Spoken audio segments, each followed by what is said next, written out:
समय ने भले ही उत्सव को नए रंग दिए हों, पर जो नहीं बदला वो मिट्टी की सुगंध, मिट्टी के कलाकार, उनकी परंपरा और उनकी हाथों की श्रद्धा। हम सब गणपति बप्पा को घर लाते हैं, उनकी आरती करते हैं, लेकिन क्या कभी आपने सोचा है आखिर उन्हें रूप देने वाले कौन हैं? यह कहानी है उन शिल्पकारों की जहां शिल्प सिर्फ काम नहीं, एक तपस्या है, जहां मिट्टी का एक जर्रा जर्रा आपके आस्था में बदल जाता है। हर रेखा, हर एक रंग एक भक्ति की कहानी कहती है कि ये सिर्फ मूर्त नहीं, यह है उनकी कहानी जहां से निकले हुए हाथ आपके घर को गणपति उत्सव की रोशनी से भर देते हैं।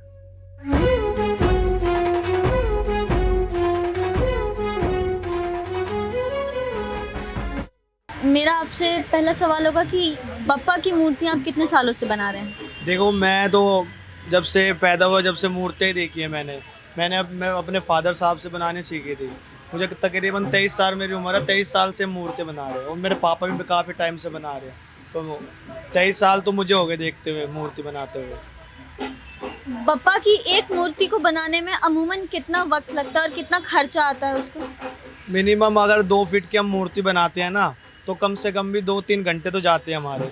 उसमें पेंट वगैरह के कम से कम भी आधा घंटा पेंट के लिए जाता है, और अगर डेकोरेशन करनी है तो कम से कम टोटल मिला के 5 घंटे लगते हैं एक मूर्ति के ऊपर। 2 फीट की मूर्ति हो तो ये हमारे पुरखे करते हुए आ रहे हैं। जैसे पुराने जो हमारे दादाजी परदादाजी थे, उनसे ही हमारे को ये तरीका मिला है मूर्ति बनाने का। मिट्टी की मूर्ति बनाते काफ़ी समय से बनाते हुए आ रहे हैं।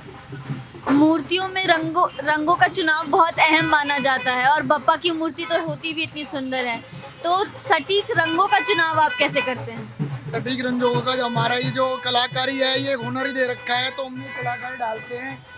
ये हर कोई किसी के बस की बात नहीं है, जो करता ही आ रहा है उनके हिसाब से हम करते हैं। क्योंकि अब कस्टमर्स डिजिटलाइज हो गए हैं, ऑनलाइन पेमेंट वगैरह करते हैं, तो क्या मूर्तियों का उचित दाम मिलता है या थोड़ी संघर्ष करनी पड़ती है? नहीं, ऐसा कुछ नहीं है। बाप्पा की तो देखो ऐसे है, सब मूर्ति ये बाप्पा के ऊपर है, ये हमारे को प्राइस अच्छा मिल जाता है।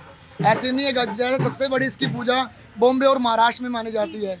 दिल्ली में अब से पहले से ज़्यादा कल्चर अब बढ़ा है, तो दिल्ली में पहले हमारी कम सेल होती थी, बिक्री।